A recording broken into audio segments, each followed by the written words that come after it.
सोचिए अगर मैं आपसे कहूं कि बाइबल के सबसे बड़े रहस्यों में से एक असल में कोई मिथक या कहानी नहीं बल्कि ग्लोबल ट्रेड और विश्वास की एक सच्ची दास्तान है। तो चलिए आज ओफीर की उस रहस्यमयी जमीन की खोज में निकलते हैं, एक ऐसी जगह जिसकी दौलत ने कहते हैं इतिहास का रुख ही मोड़ दिया था। देखिए, सब कुछ बाइबल के इसी एक लाइन से शुरू होता है। इसी लाइन ने पिछले 3000 सालों से खोजकर्ताओं को, इतिहासकारों को और खजाने के शिकारियों को बेचैन कर रखा है। पर यह कहानी सिर्फ सोने की नहीं है, ये एक ऐसे मिशन की है जिसने दो अलग-अलग सभ्यताओं को हमेशा के लिए जोड़ दिया। 420 टैलेंट। सोना। अब सुनने में यह शायद सिर्फ एक नंबर लगता हो, लेकिन उस प्राचीन दुनिया में इतनी दौलत का मतलब था कि आप सेनाएं खड़ी कर सकते थे, बड़े-बड़े साम्राज्य बना सकते थे। तो सवाल ये उठता है कि आज के जमाने में इसका वजन कितना होगा? क्या अंदाजा है? पूरे 20 टन। जी हां, ये कोई छोटी-मोटी लूट नहीं थी। ये एक स्ट्रैटेजिक इन्वेस्टमेंट था। मतलब आज के दौर में समझ लीजिए किसी देश के डिफेंस बजट जितना। इतनी दौलत से आप उस पूरे इलाके में पावर का बैलेंस बदल सकते थे। और इसी दौलत ने किंग सोलोमन के किंगडम को एक जियोपॉलिटिकल सुपर पावर बना दिया था। और बस इसीलिए इतिहासकारों के लिए यह जानना इतना जरूरी हो गया कि आखिर ये ओफीर था कहां।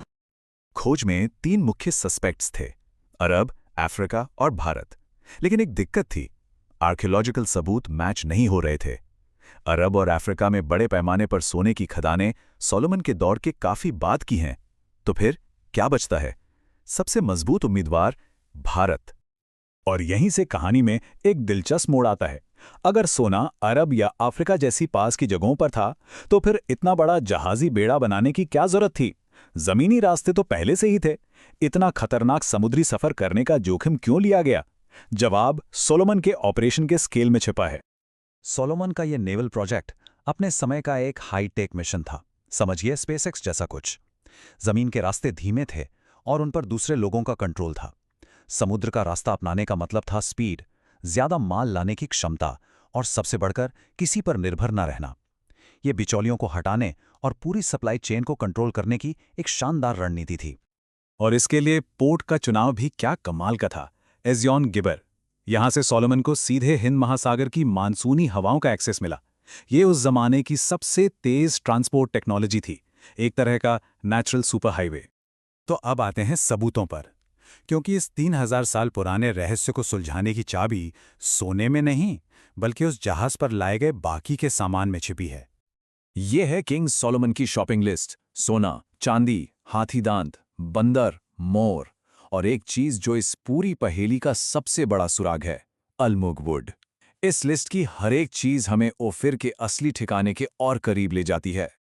अलमुग वुड, बस ये एक शब्द इस पूरे रहस्य की चाबी है। और यही मिलता है वो स्मोकिंग गन वाला सबूत। अलमुग वुड यानी कि लाल चंदन एक ऐसी खास लकड़ी है जो कुदरती तौर पर दुनिया में सिर्फ एक ही जगह उगती है, दक्षिण भारत के पश्चिमी घाट। इसका कहीं और मिलना इकोलॉजिकली नामुमकिन है। ये उस तरह का फोरेंसिक सबूत है जो किसी भी केस को हमेशा के लिए बंद कर देता है। भारत से ये कनेक्शन और भी मजबूत हो जाता है जब हम मसालों के व्यापार को देखते हैं, खासकर काली मिर्च। ये प्राचीन दुनिया में इतनी कीमती थी कि रोमन लोग इसे काला सोना कहते थे। और इस ब्लैक गोल्ड का सेंटर कहाँ था? केरल का मालाबार तट। तो जहाज से लाए गए सामान के बोटैनिकल और बायोलॉजिकल सबूत बिना किसी शक के सिर्फ एक ही जगह की तरफ इशारा करते हैं, इंडियन पेनिनसुला यानी भारतीय प्रायद्वीप। और ये कोई एक बार का सफर नहीं था, ये दुनिया का पहला ग्लोबल सुपर हाईवे था जो मशहूर सिल्क रोड से भी सदियों पुराना था। हजारों सालों तक यही रास्ता पूरब और पश्चिम को जोड़ने वाली ग्लोबल ट्रेड की लाइफलाइन बना रहा। सिर्फ रोमन साम्राज्य ही हर साल भारत से लग्जरी सामान खरीदने पर 5 करोड़ सेस्टर्स खर्च करता था। यह आंकड़ा दिखाता है कि यह रूट इकोनॉमिकली कितना ज्यादा जरूरी था। लेकिन ओफिर की असली कहानी सिर्फ सोने के बारे में नहीं है, ये उससे कहीं ज्यादा कीमती चीज के बारे में है। ये इस बारे में है कि कैसे व्यापार ने विचारों, संस्कृतियों और आखिरकार आस्था के लिए एक रास्ता तैयार किया।